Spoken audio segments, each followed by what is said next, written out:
Hello and welcome to Agenda. I'm Natasha Jhabhaskar. In the next 1 hour, we'll discuss all that is expected to come up in Lok Sabha's legislative business for the day. But before we get straight into the discussion, a quick look on today's agenda. Several important questions are listed for the question hour today. Ministry of Defence will be asked questions on modernization of armed forces, deployment at Siachen, security of military bases, crashes of military aircrafts. Ministry of Health and Family Welfare will answer questions on Zika virus, medical negligence, anemic children and malnourishment, child and women care. Debt restructuring mechanism, transparency in public procurement system, Public Debt Management Authority, e-Vahan Bima are questions listed for Ministry of Finance. Viewer ratings for DD programs, FDI and FM radio, archives of news items, preservation of folk song are questions listed for Ministry of Information and Broadcasting. This will be followed by papers to be laid on the table. Arun Jaitley to lay on the table a copy of the Economic Survey 2015-16, reports of Standing Committee on Defence, reports of Standing Committee on Science and Technology, Environment and Forests will also be tabled. Motion regarding report of the Joint Committee on the Insolvency and Bankruptcy Code 2015, extension of time. This will be followed by further consideration of the motion of thanks on the President's address, moved by Meenakshi Lekhi, seconded by Harsimrat Kaur Badal. At 3:30, Lok Sabha will take up private members' business.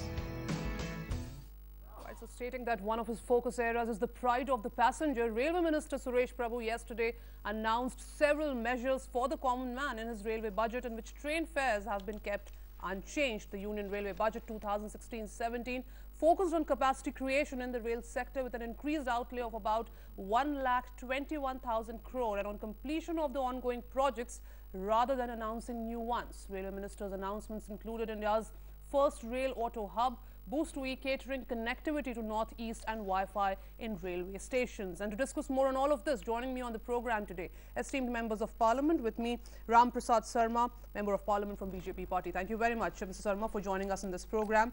With me, Baijayant Panda from BJD. Thank you very much, Mr. Panda, for joining us here. Also joining me on the program is from SDF, D.Rai. Thank you very much, Mr. Roy, for joining us here. And Professor Saugata Roy from AITC. Thank you very much, Professor Roy, for joining us in this program. I'll start the program with you, Professor Roy. Is this a growth-oriented budget, or the minister is banking too much on growth figures? I think that the minister is not very clear about where from the resources will come. He has promised a plan of 1,21,000 crores, whereas his total collection is around 1,83,000 crores. He has the burden of the 7th pay commission. So what he is trying are methods of innovative financing, including taking a loan from LIC to the tune of 1.5 lakh crores, having joint projects with the states, and then PPP. Now, it has been seen in the past that very often these efforts of gathering resources from outside do not fructify. So, while the railway minister's budget has a lot of good intention, a lot of softs for passengers, no rise in passenger fares or freight charges, we know that path to hell is often paved with good intentions. Right, but we also know that if you actually increase the freight charges or even the passenger fares, we have seen the sort of reactions coming in earlier when the previous railway minister tried to do so. So the question here is that is this really a customer-friendly budget, focusing more on accountability and not making a good number of new announcements, but actually on delivering projects? Now, the proof of the pudding will be in eating. Okay. He has promised cleaner trains, SMS services for cleaning up toilets, better stations. So are you giving a thumbs up to the minister or a thumbs down? I'll keep my thumb level. Okay, okay. So that's a very politically correct answer. Your reactions, Mr. Rai, on this, how good is this budget? Yeah, I'll tend to agree with Professor that it is really even Stevens kinds of budget. He is actually working on in a very difficult environment, a difficult economic environment, and there are many headwinds. And I think one of the key challenges is the question of where is he going to get the money from? Right. Because there is in his budget all the intentions of actually kick-starting many of the major capital expenditure, which will in the future assure more revenue. But I must commend him on one thing, and that is the control on costs. He's putting his untiring effort, I think, is in trying to control costs and see ways and means by which most of the running expenditure is brought down. If you notice that there is, I think, a 7 to 8% drop in the expenditure, which comes from things like, better utilization of the better negotiations as far as, say, oil and electricity is concerned. Ready for assembly elections in 5 states. There were many who were saying that will this be a populist budget? Mr. Panda, do you think this is a populist budget, not changing the customer passenger fares? That's one thing. And second thing, also keeping the freight charges at this stage, focusing more on accountability and delivering facilities, making it more customer friendly. Is that the focus of this railway budget? Let's first see the context in which this budget comes about.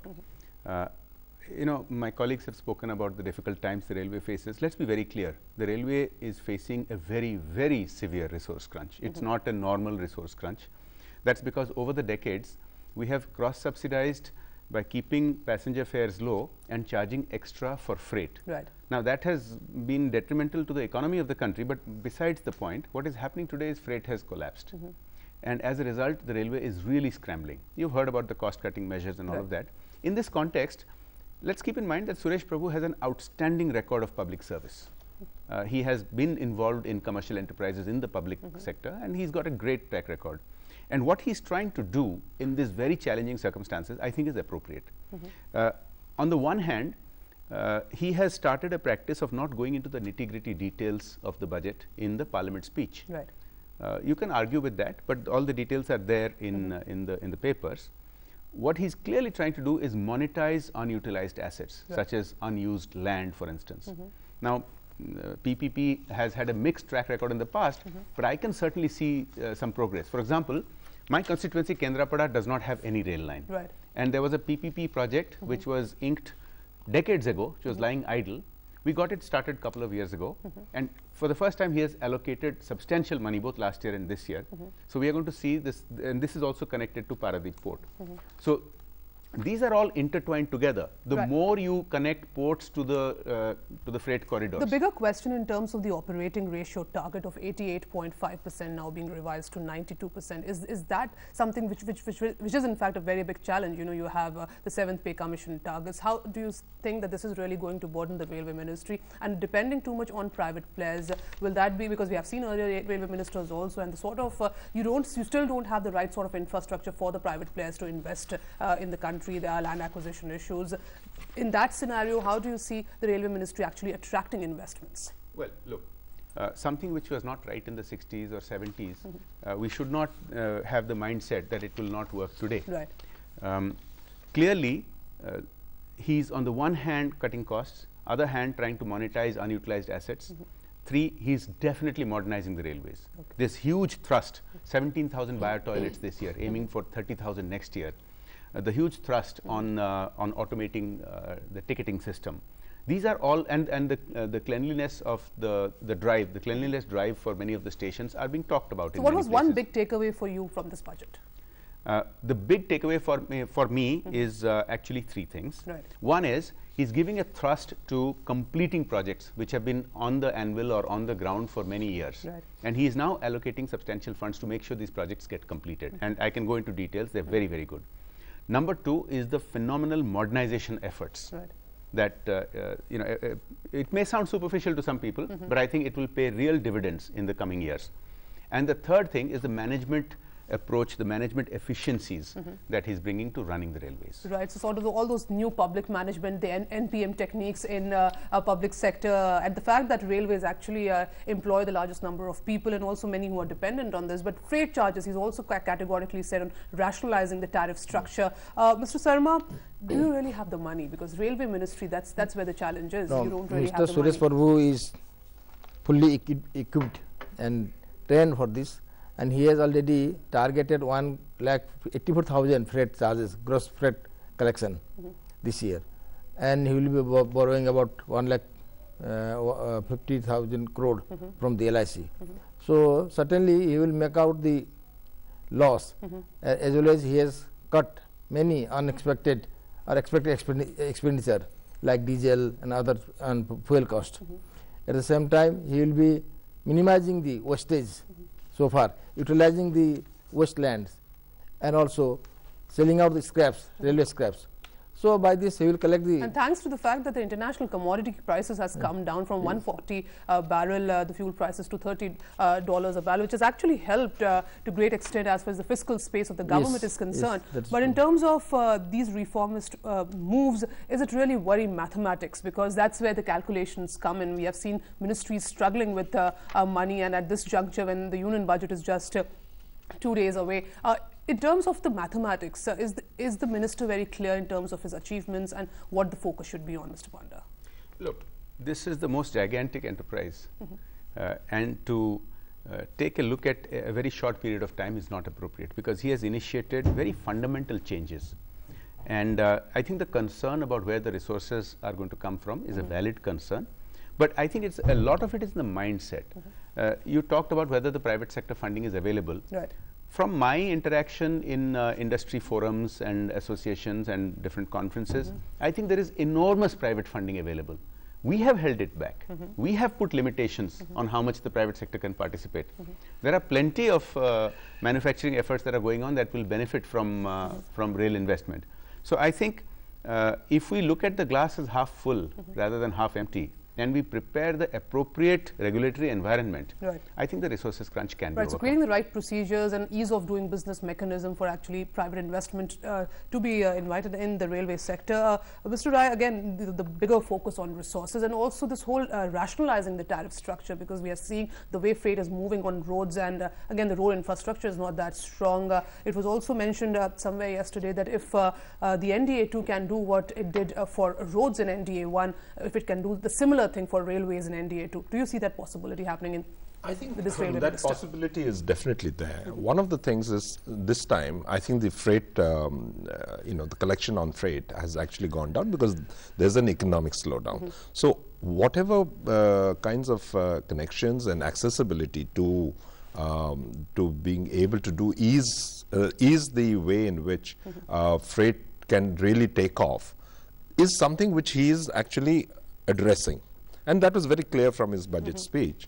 And so therefore, I think we just need to wait maybe this 1 year cycle, one more year. 1 year is too short a time. And I agree with my friend Jay that 1 year is too short a time for him to show the kind of magic. I think it requires a little more time. And I think the next year round, when we see the budget, I think we are going to see a lot of changes. Professor Roy, are we actually being very over-judgmental about the ministry and the minister? Give him some more time, and there are chances that we'll see things changing on ground? No, I am prepared to give Mr. Prabhu all the time. I know that he has no political agenda of his own. Unlike previous railway ministers, he doesn't have a region or a state to cater to. He also means business, he is a chartered accountant, understands accounts. Also, I see this budget as customer friendly. He is trying to improve both the passenger services on railways. And accessibility also, passengers actually... Yes, using electronics and telecommunication in a massive way. SMS for passenger services, easier booking of tickets, all that he has done. And he has also given an implementation report on last year's proposals or assurances given by him.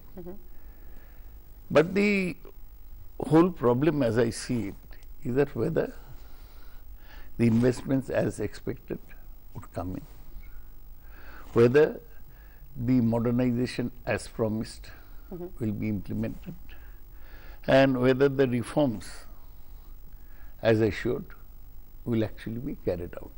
Because the railway basically is a very top heavy bureaucracy, and he has said that he will make the railway board like a company and expect the railway board chairman to lead from the front as a company managing director. So greater autonomy also? We give greater autonomy to zonal railways. We have to see if these are implemented, because railways are too important for us to take anything for granted. As far as my state is concerned, we had the benefit of a railway minister who gave us many projects. But I'm sorry and But many of these announcements are not even fulfilled. You know, we have the vision, the vision statement of the railway minister, the former railway minister. So this is a good thing that we're not seeing series of announcements being made and not being fulfilled. It's a good departure from the past. In a way, since I said Mr. Prabhu has no personal agenda of his own, right?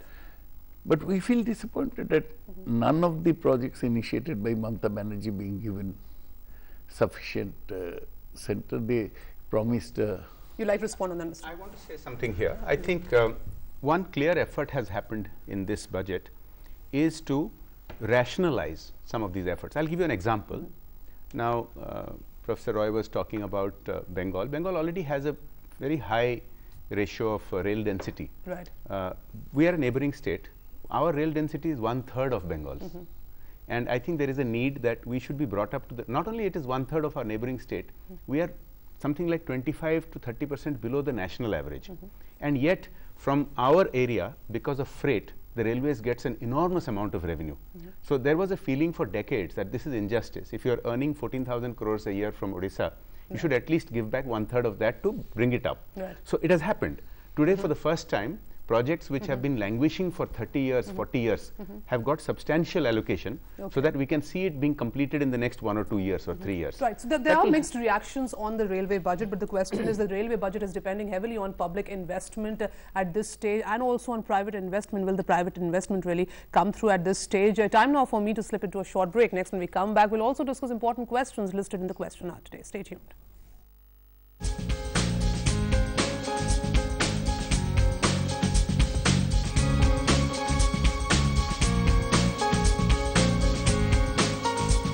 Welcome back. You're watching Agenda. Considering the massive military modernization, OROP commitments and implementation of 7th Pay Commission, a hike is warranted in allocation in the upcoming Budget 2016 for defence sector. Post the Gurdaspur and Pathankot attack, the Army's main focus has been on border management. At present, it's more manpower-oriented rather than technological. The border management needs a complete overhaul, making it more dependent on state-of-the-art technology. A lesson needs to be learned from Israel, whose border management is mainly monitored through technology and less on manpower. An important question listed in the question hour today is on modernization of armed forces. Can the Indian Defence Forces get a little more than 2% of the GDP? Coming back to you, Mr. Sarmah, on this modernization of armed forces and seeing the current security situation in the country, do you see that first that there will be a hike in the defence sector allocation? Also, can we, the whole idea of Make in India, really make ourselves a defence manufacturing hub? Yes, there will be some hike in investment so far as modernizing of the defence sector is concerned, and purchase of good equipments, arms and helicopters and other warplanes, those will be required. At the same time, there is a need to protect the soldiers guarding the CSN borders, eastern-bound areas, because last time we lost about 10 soldiers. Right. So that is will be on the priority list of the Defence Ministry to look after the interest of the soldiers in hard stations. Certainly, there will be. Okay, so you are hopeful that the allocation in the defence sector will go up. Mr. Panda, India is the largest defence importer in terms of volume. 70% of our military hardware is of foreign origin. In fact, this doubled in 2014 vis-a-vis 2010. It's at this juncture when we are focusing on defence indigenization. Do you see a possibility Make in India can be a success in the defence sector? The short answer is yes, but let me give you some background on this. We have an accumulated problem of many decades of a very complicated procurement system. Right. And in many cases, our equipment is obsolete, and we are putting at risk our brave Jawans who are prepared to sacrifice their lives, but we must give them the basic protections. And for that reason, this import bill has picked up, and we are today, as you said, the largest importer. But the good news is that relating to Make in India, the single largest project is a defense project. This is the project for 6 submarines, which the project is titled P75. Right. This is the single largest Make in India project. But if you look at overall, I think it will take time for the balance to shift from imports to indigenization, because we do not have a very robust indigenous manufacturing setup for the defense sector. Right. The PSUs have obsolete technology, they need to be brought up. The new entrants, you know, your Mahindras and Tatas and others who are getting into defense manufacturing, they are still new in this sector. Right. So it will take some picking up. It was a wise idea to increase the FDI in the defense sector from 26 to 49. It was absolutely necessary, because without that you would not get the technology to come into the country. Without that you would not get this fledgling Indian defense manufacturing sector to get going. Right. I can give you a lot of other data. So the DRDO 8 PSUs and 39 ordnance factories which are actually manufacturing for us at this stage, but again our over dependence on imports which has actually doubled in the last few years, 70% of our military requirements coming. Why we have really failed in terms of building our indigenous industry when minister after minister have focused on indigenization? Is this primarily because we are very slow in decision making? No, I think it's basically a 20th century mindset that is actually continuing. Today, the way the war is waged all across the world, as you have seen even in the Middle East, it opens for you your own eyes and the eyes of everybody as to how technology is really taking over things. I mean, and so therefore I like the way you have said that Israel is a great defense partner of our country. And hence, if we have to move into the 21st century, then we need to do just this. So therefore, this government in that sense is putting together the right strategies. But for it to play out, we also need to look back at two things, and that is, what is the legacy that we have in terms of armaments which need to be kept up. Right. Because you can't be unprepared at any stage, because you suddenly can't change things. And the second is, defense is highly political, and you know, it is highly political, and that therefore one must bear that in mind. In fact, the former minister, while replying on a question in March 2013, had said that the DRDO is 40 years behind schedule and $1.6 billion over budget. So there are cost overruns, delays, and Prime Minister, while addressing a gathering in DRDO last year, said that the world will not wait for us. We have to run ahead of time. We should not say in 2014 that a project conceived in 1992 will take some more time. In that scenario, modernization of armed forces, what are we really giving to our services? DRDO is definitely a stumbling block in the modernization of armed forces. We gave DRDO the project of producing light combat aircraft. Right. LC, and you know how many years that took. DRDO was given the project of developing a medium battle tank, MBT, Arjun. Main battle tank, which was many years behind schedule. Right.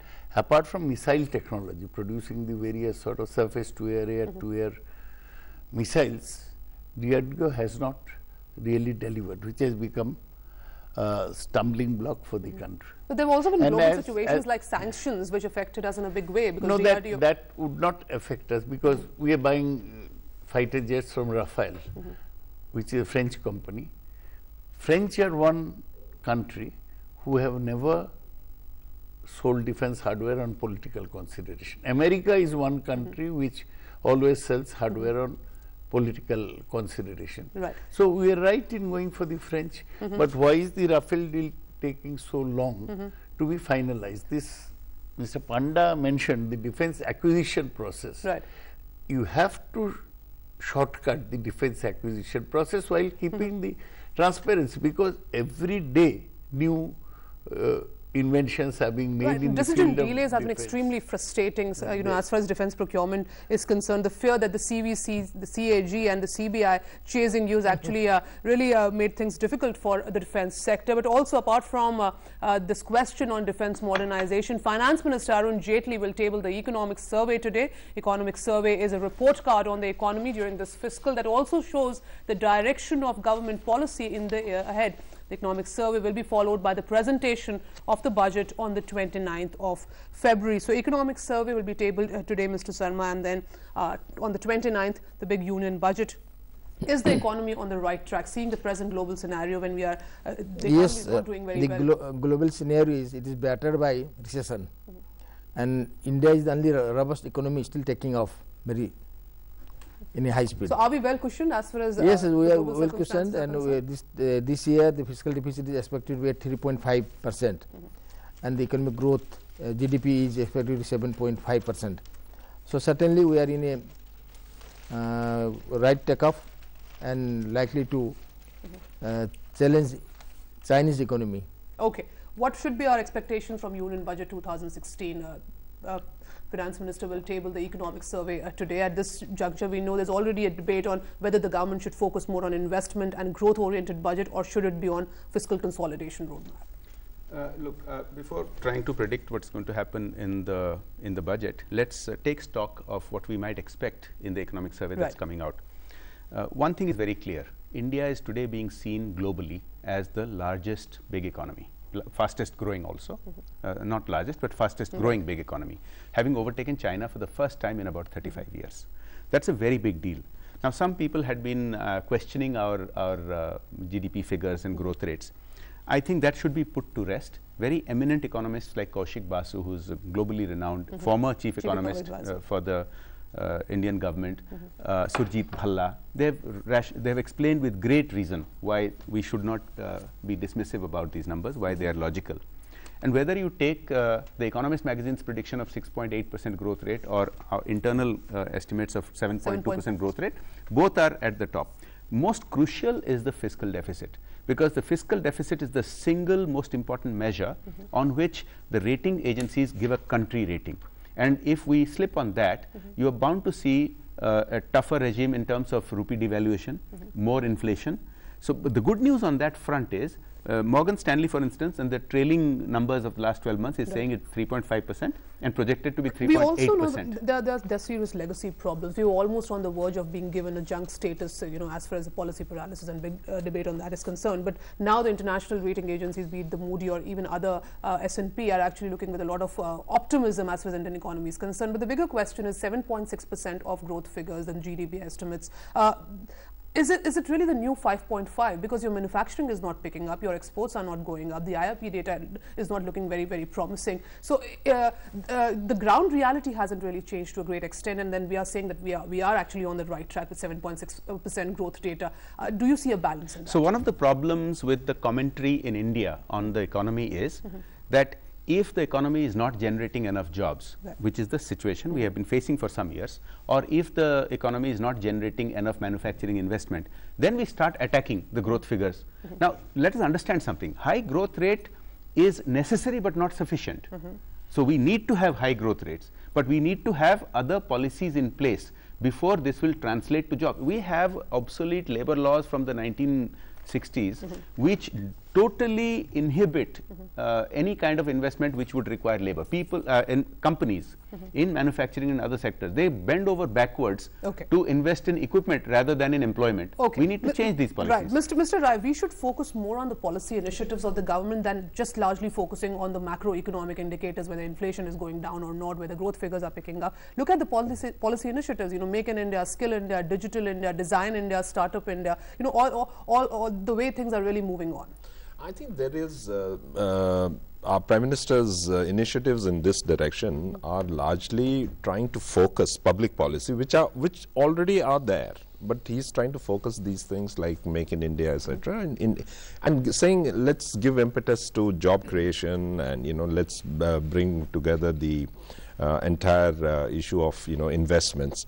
But we are confronted with some major problems. Now, take for instance the NPAs. Right.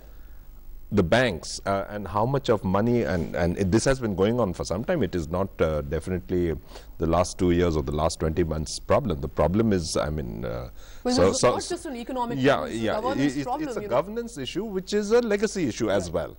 And I think, one has, I mean, this government has to tackle these major issues.